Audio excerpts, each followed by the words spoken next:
Bonjour à tous, bienvenue dans cette nouvelle édition du JT de l'expérience client. Nouveauté, Anews Expérience Client a lancé lundi 6 mars une série de sondages mensuels sur LinkedIn pour vous interroger ainsi que toute la communauté sur le savoir-être relationnel.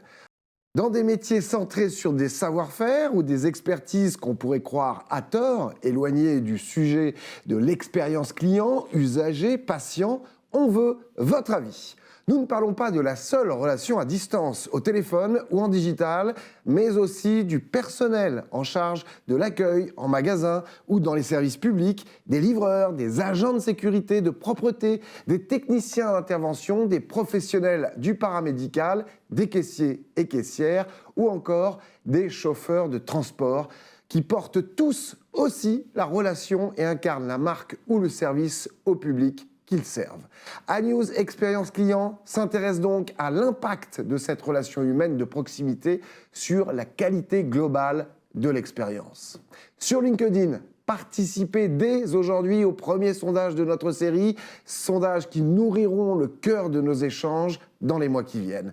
Et en cette journée mondiale des mathématiques, grâce à vous, on va pouvoir récolter tout plein de chiffres à étudier pour vous offrir des analyses passionnantes et très enrichissantes sur votre métier. Soyez nombreux donc à répondre et à partager l'expérience dans vos réseaux.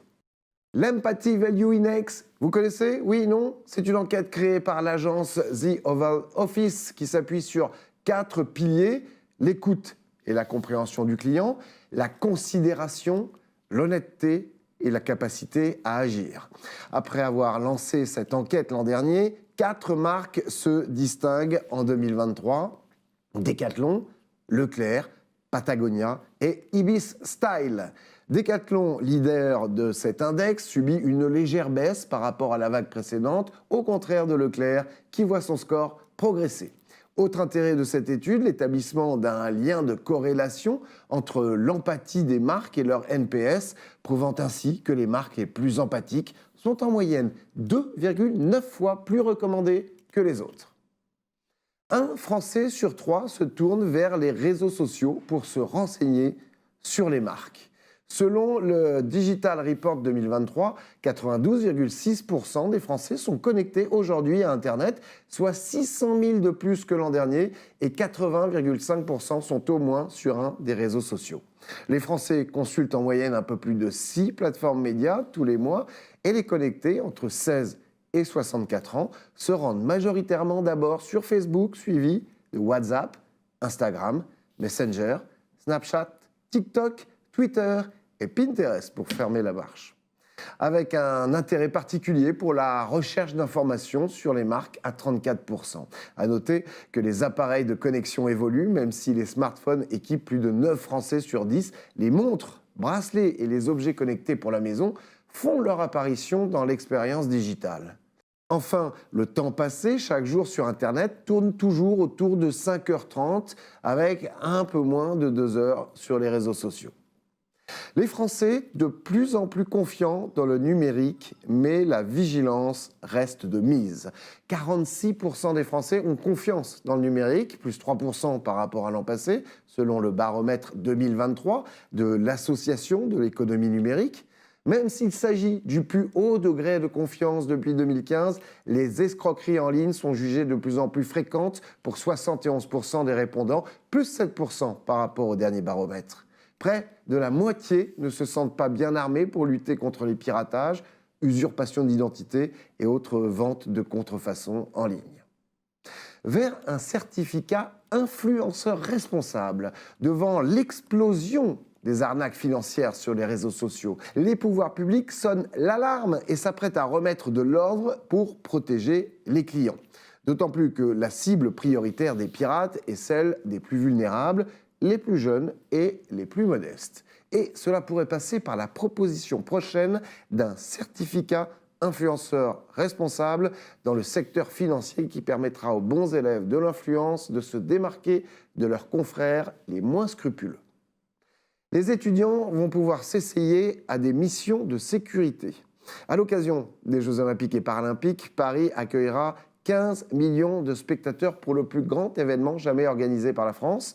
Autant d'enjeux et d'opportunités en matière d'emploi, notamment dans la sécurité événementielle, avec 3000 postes proposés aux étudiants. Étudiants qui suivront une formation de 3 semaines, dont une à distance.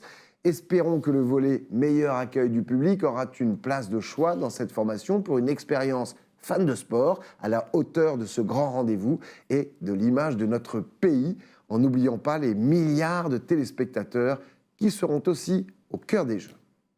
Expérience usagée au Qatar. Après la Coupe du monde de football, le Qatar se lance dans l'amélioration de l'expérience de ses citoyens avec les services gouvernementaux. Le nouveau centre d'excellence pour l'expérience des citoyens prévoit d'unifier dans une plateforme centralisée les expériences omnicanales des usagers pour 40 organismes publics au travers de 30 canaux numériques actuellement en service. L'objectif est de proposer d'ici 2030 des interactions rapides et personnalisées, quel que soit le canal de communication utilisé. Le digital et l'IA étant les fers de lance pour briser les silos, engoncés dans des technologies jugées coûteuses et à la maintenance chronophage. Malgré l'inflation, les Français veulent continuer à se faire plaisir.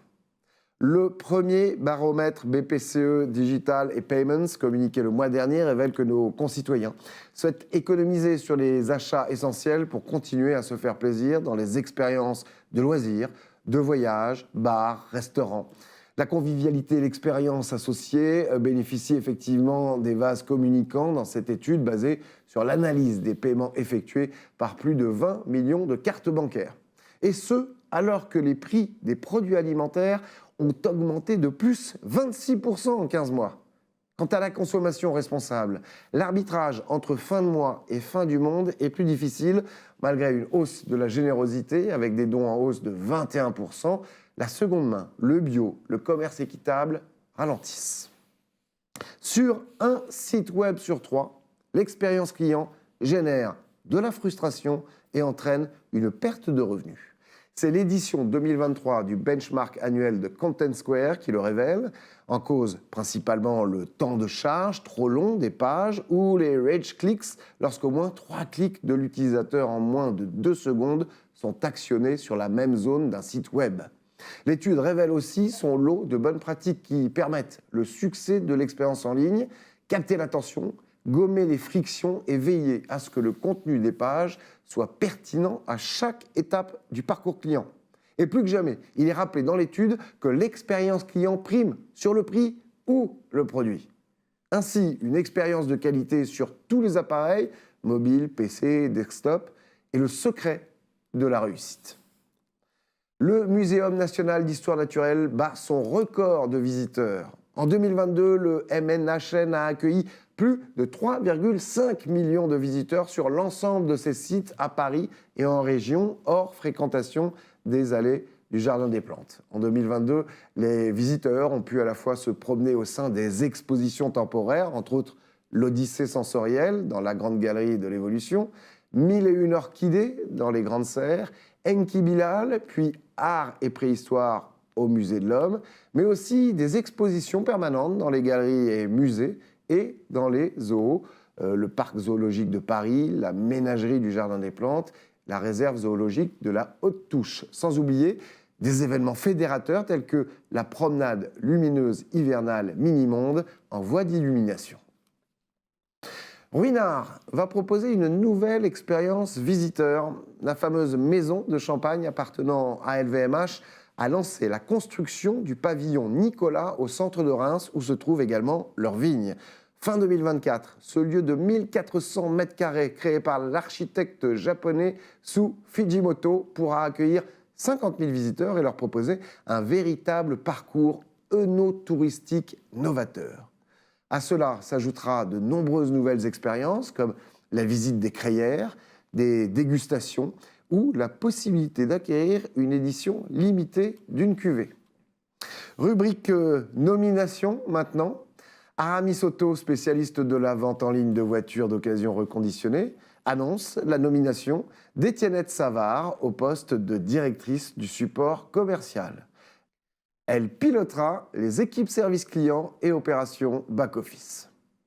À compter du 1er mars, Christophe Musy sera le nouveau responsable du développement commercial des principales marques de Stellantis, qui regroupe Peugeot, Citroën, Opel, Fiat, Jeep, DS et Alfa Romeo, pour le marché français, mais aussi pour les véhicules d'occasion, de l'après-vente, des pièces et services, ainsi que de la mise en place du nouveau modèle de distribution selon Stellantis. Le groupe ajoute que son expertise automobile lui permettra notamment de poursuivre la transformation enclenchée en France pour faire de Stellantis la référence en électrification et en satisfaction client, via notamment la mise en place du nouveau modèle de distribution.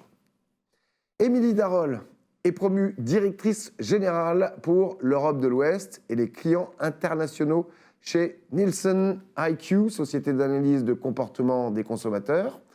Émilie Darol qui avait rejoint ce groupe en 2008. Après l'échec du mariage entre Citel Group et Majorel l'automne dernier, le leader mondial de l'expérience client accélère sa transformation et devient Foundever, une nouvelle étape de leur aventure entrepreneuriale avec l'objectif de simplifier l'expérience client de leurs marques partenaires, d'après Laurent Huberti, président, PDG et cofondateur de Foundever. Pour terminer ce JT, notre livre du mois, Augmentez votre cerveau avec le vice-champion du monde de lecture rapide. Dans Connaissances illimitées, Mohamed Bouclé donne ses méthodes pour booster ses capacités intellectuelles. La lecture rapide et le mind mapping n'auront plus de secrets pour vous afin d'accroître vos connaissances, vos facultés d'apprentissage et qui sait, concurrencer ChatGPT. C'est aux éditions Robert Laffont. Voilà, c'est la fin de ce JT. Merci à Eric Lestanguet à la préparation. Pour plus d'informations, abonnez-vous gratuitement à notre newsletter quotidienne du lundi au vendredi pour recevoir donc toute l'info de l'expérience client. Inscription sur notre site qui s'affiche. Et puis pour les marques, pour vos communiqués de presse, n'hésitez pas à nous les envoyer sur l'adresse qui s'affiche, communiqué de presse ou nomination au sein de votre entreprise. Merci de nous avoir suivis. Rendez-vous le mois prochain pour un nouveau JT. En attendant, prenez soin de vous. Ciao.